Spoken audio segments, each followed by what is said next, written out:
ঘটনাটা ঘটেছে, এটা একটা প্রাইভেট ক্লিনিক। আমি ওদের প্রতি, ওরাও দেশের স্বাস্থ্য সেবার সাথে জড়িত, তবে খুবই দুঃখের সাথে বলি তাদের অবহেলার কারণে আমাদের 6টা প্রাণ চলে গিয়েছে। একজন মা, এটা নিউমোনিয়া রোগী বোধ, আমার মনে হয় নট শিওর, একটা মা তার গরম লাগতেছে বলতে এসিটা বন্ধ করে দিই, বা এসির সাথে আমাদের অক্সিজেনের প্রভার একটা সংস্পর্শ আছে ভিতরে সাপোর্ট দেওয়ার জন্য। সেখানে এসিটা বন্ধ করছে, বিকাল 4টা পর্যন্ত এসিটা পরে চালু করেনি। এতে গিয়ে অক্সিজেনের অভাব পড়েছে, বোধহয় সাফোকেশনও হয়েছে, 6টা বাচ্চা মারা গিয়েছে। আমাদের পুলিশ মোতায়েন করা হয়েছে। আমি রাস্তায় থেকে আমার অফিসে ডিজি গিয়েছে, এডিজি গিয়েছে, হসপিটাল ডাইরেক্টর গিয়েছে। আমরা ওইখানে একটা ইনকোয়ারি কমিটি করা হয়েছে। আমরা যথাযোগ্য যা প্রয়োজন, যতটুকু শাস্তির দরকার সেটা আমরা ব্যবস্থা করবো। এটা থেকে অন্যান্য জায়গায় আমরা মেসেজ করবো। ফেসিবাদের আমলে এবং তত্ত্বাবধায়কের সময় এই দেশের স্বাস্থ্য খাতে বরাদ্দকৃত টাকা লুটপাট করেছে।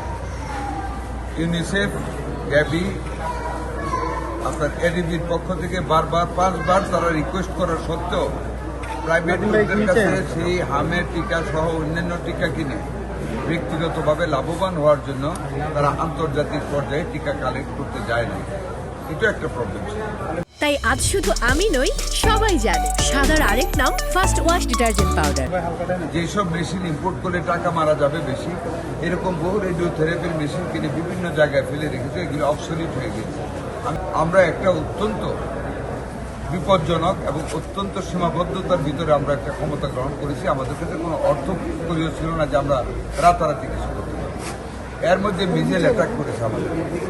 এই মিজেল অ্যাটাকের পিছনে বিগত 2 মাস সরকার দায়ী। তারা হামের টিকা 2020 সনের ডিসেম্বর মাসে প্রত্যেক 4 বছর পর পর এমআর টিকার ক্যাম্পেইনিং করার কথা। 2020-এর ডিসেম্বরের পরে তারা সেটা করেনি, যেই কারণে আমাদের উপর এসে পড়েছে। আপনাদের সকলের সহযোগিতায়, আল্লাহর অশেষ রহমতে, ডোনার কান্ট্রিগুলির যে সহযোগিতায় আমরা আমাদের মাননীয় প্রধানমন্ত্রীর গতিশীল এবং সুচিন্তিত নির্দেশনায় আমরা অতি স্বল্প সময়ের মধ্যে, বলতে পারে উইদিন 15 ডে আমরা এই টিকার সরবরাহের ব্যবস্থা করেছি। এর মধ্যে সরবরাহ দেরি হলে আমাদের আরও লোক মারা যেতে পারে। গ্যাবি নামক একটা সংস্থার কাছে অনেকগুলি ডিজেলসের টিকা ছিল, সেগুলি আমরা তাদেরকে অনুরোধ করে দাঁড় হিসাবে নিয়ে আমরা এপ্রিল মাসের 4 তারিখ থেকে প্রথমে তাদের নির্দেশনা অনুযায়ী যে ডিস্ট্রিক্টে হাম বেশি ছিল 18টা জেলার 30টি উপজেলায় আমরা হাম কার্যক্রম শুরু করেছি, আপনারা জানেন। পরবর্তীতে 4টা বড় বড় city corporation, Mymensingh, Barishal, Dhaka city, north, south 4টা জেলায় শুরু করেছি। এর মধ্যে আমরা 2 কোটির উপরে বাচ্চাকে আমরা টিকা দিতে সক্ষম হয়েছি। তারা সহজ, যেমন হামটাকে আমরা মোকাবেলা করতে করছি।